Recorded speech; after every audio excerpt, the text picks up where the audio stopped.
Sabe que nas leituras diárias que nós fazemos, você deve fazer, eu também faço, você começa a folhear a Bíblia. E você às vezes começa um livro e vai lendo esse livro, talvez lê um capítulo, dois capítulos, depois para, aí você vai ver outro. Mas eu gosto muito do livro de Isaías.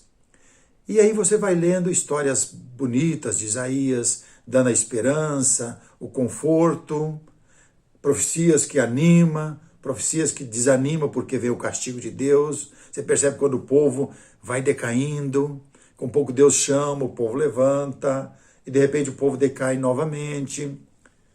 Essa semana, fazendo isso, semana que passou, né? Fazendo isso, me deparei com uma passagem que eu conheço e você conhece. Uma passagem que nos chama a atenção, porque você fica pensando, como é que Deus faz tal coisa? Como Deus pode fazer isso? Agora, por que é que Deus deixou esta passagem do capítulo 38 de Isaías, 38, registrada? Ele tem um propósito. Esse propósito é que nós vamos conversar um pouquinho hoje nessa passagem. Isaías 38, ele fala do profeta Ezequias. Você já conhece essa passagem? Lembra que Ezequias adoeceu de uma doença que ia matar ele. Uma doença que ele não tinha como voltar. A morte já estava esperando. Uma doença mortal. E ele ficou doente. Deus providenciou o profeta Isaías. O profeta Isaías vai conversar com ele. E o que nos chama a atenção? Que ele era uma pessoa que até estava fazendo as coisas que agradavam a Deus. E ele pede até para Deus olhar na vida dele e ver o que estava de errado. E ele fala, Senhor, eu tenho andado na tua presença com toda a integridade. E eu lendo essa passagem, eu peguei e trouxe para mim. Eu fiquei pensando, puxa vida, eu tenho procurado andar na presença do Senhor, com integridade, procurado fazer as coisas certas. Senhor, mas será que é necessário que eu continue olhando mais? Me ajude na minha vida, para que eu possa também, ó Pai, refletir melhor e fazer melhor. Isso me chamou a atenção. Vamos ler a história e nós vamos conversar um pouquinho para ver como Deus trabalhou na vida desse homem através dos ensinos, dos mandamentos que o profeta Isaías trouxe. E esse rei vai acatar, ele já estava de cama, deitado, ele vai orar a Deus, conversar com Deus. Provavelmente ele até chorou, né? Mas olha comigo, o versículo 1 do capítulo 38 de Isaías. Naqueles dias, Ezequias adoeceu, né, de uma enfermidade mortal. Veio ter com ele o profeta Isaías, filho de Amós, e lhe disse, assim diz o Senhor, põe em ordem a tua casa, porque morrerás e não viverás. Então virou Ezequias o rosto para a parede e orou ao Senhor e disse, lembra-te, Senhor, peço-te de que andei diante de ti com a fidelidade, com inteireza de coração, fiz o que era reto aos teus olhos e chorou muitíssimo. Prestou atenção? Ele já estava doente, virou para a parede, na sua oração, ele confessa e fala para Deus que ele tem andado de uma forma justa, correta perante Deus. Olha bem, eu acho que você, como eu, somos seres humanos, temos procurado andar de uma forma justa perante Deus, correta. Agora, será que estamos perfeitos para partir desse mundo, garantido perante Deus que não vamos ter deixado de lado na volta de Cristo? É sempre bom pensar isso. Nessa conversa, o profeta Isaías falou, coloca em ordem a tua vida, porque você vai morrer. Coloca em ordem. Algumas coisas ainda estão erradas na sua vida.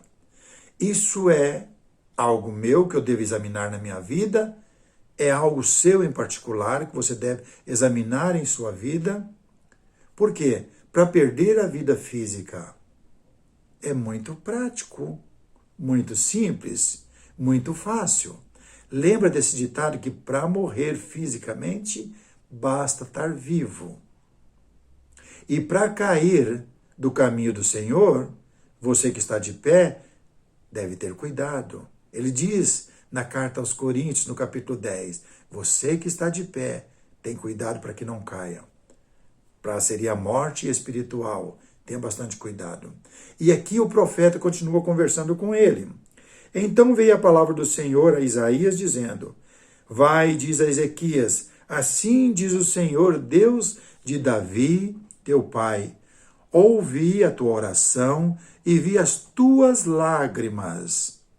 Acrescentarei, pois, aos teus dias 15 anos.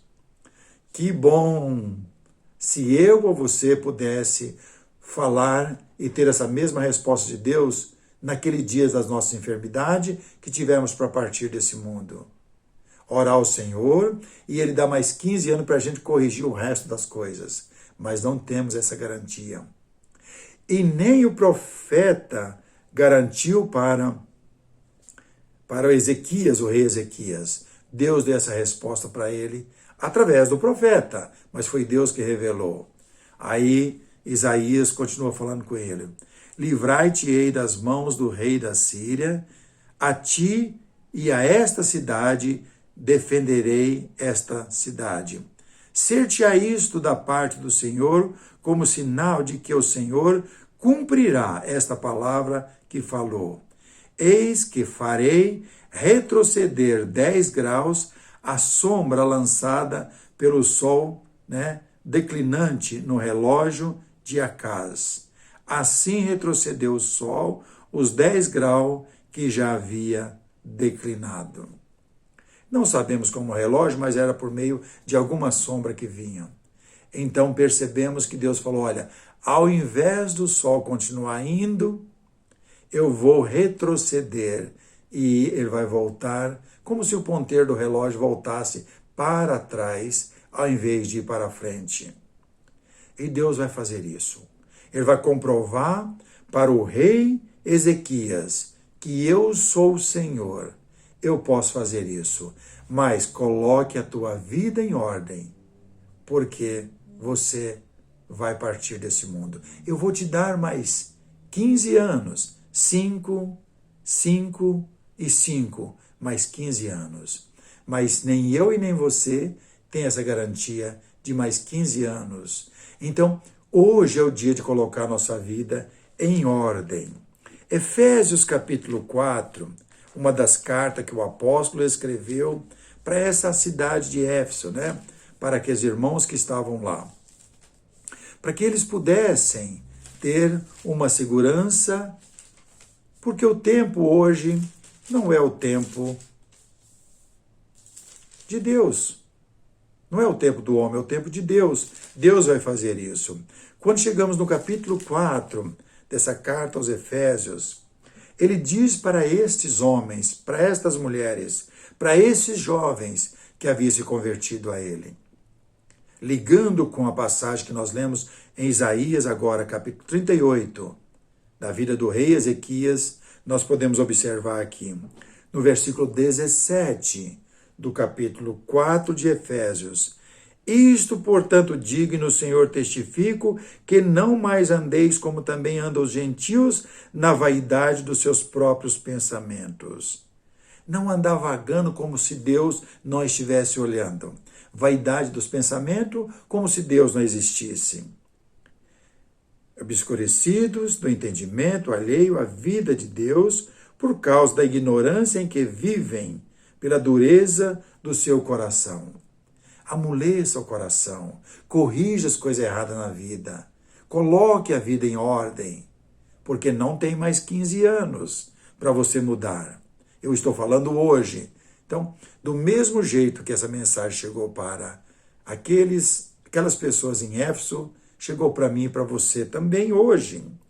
O versículo 19, os quais tendes se tornado insensíveis e se entregaram à dissolução para com avidez cometerem toda sorte de impureza. Então percebe que Deus não criou o homem para estas coisas. Deus criou o homem para cultuar, para louvar, para viver como um cidadão respeitado na sociedade hoje, mas em primeiro lugar respeitando a Deus, não andando em orgias, bebedice, glutonarias, palavreados. Vive uma vida santa que agrada a Deus. Coloque a sua vida em ordem, porque o Senhor vai te chamar. Aí ele diz no versículo 20, mas não foi assim que aprendestes a Cristo, se é que de fato tendes ouvido e nele fostes instruído, segundo é a verdade em Jesus. No sentido de que, quanto ao trato passado, vos despojeis do velho homem, que se corrompe segundo as concupiscências do engano, e vos renoveis no espírito do vosso entendimento, e vos revistais do novo homem, criado segundo Deus, em justiça, retidão, procedentes da verdade. Por que ele diz tudo isso? São palavras parecidas com o que o profeta Isaías diz a Ezequias. Põe a tua vida em ordem, porque o Senhor vai te chamar. Ele já era uma pessoa boa, uma pessoa que tinha andado de retidão, mas tinha que corrigir algumas coisas. E hoje o que Jesus tem ensinado para mim e para você, andar em retidão, corrigir as coisas que não estão bem em nossas vidas.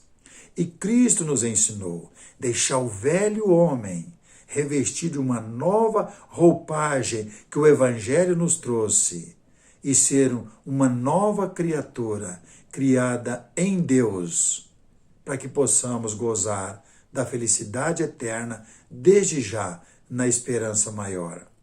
Ezequias provavelmente colocou a sua vida em ordem para que possa morar com Deus. Assim, o rei vai fazer o resto que precisava fazer. E Deus deu para ele mais 15 anos, 10 mais 5. Mas Deus não está prometendo isso para mim e para você. É hoje que a nossa vida deve estar em ordem, porque eu e você podemos perder a vida física a qualquer momento. Que Deus nos abençoe e nos ajude a ter esse privilégio de manter a nossa vida santa perante um Deus que é santo. Lembra que Pedro falou? Sede santos, porque eu sou santo. Separado das coisas erradas do mundo. Viver uma vida que agrada a Deus. Que Deus perdoe as nossas dificuldades, as nossas deficiências, para que a gente possa corrigir com cabeça erguida, para morar com Ele na eternidade. E ir com Ele naquele dia e viver para sempre com Ele na glória eterna. Seja sempre bem-vindo à nossa página. Se você já é inscrito, eu só tenho a agradecer. Mas peço que você seja um mensageiro do Senhor. Tem tantas pessoas precisando de uma mensagem para abrir o seu coração, abrir a sua mente e ficar perto do Senhor. Quem sabe, com a sua ajuda, você enviando essa mensagem para alguém, vai despertar no coração dessa pessoa o desejo de morar com Deus também, como você e eu temos essa esperança. Se você só está visitando a nossa página, seja sempre bem-vindo. É um prazer ter você também. Se tem desejo de receber novas notificações, fique à vontade para fazer a sua inscrição, para estar recebendo novas notificações. Que Deus nos ajude e nos abençoe, hoje e sempre.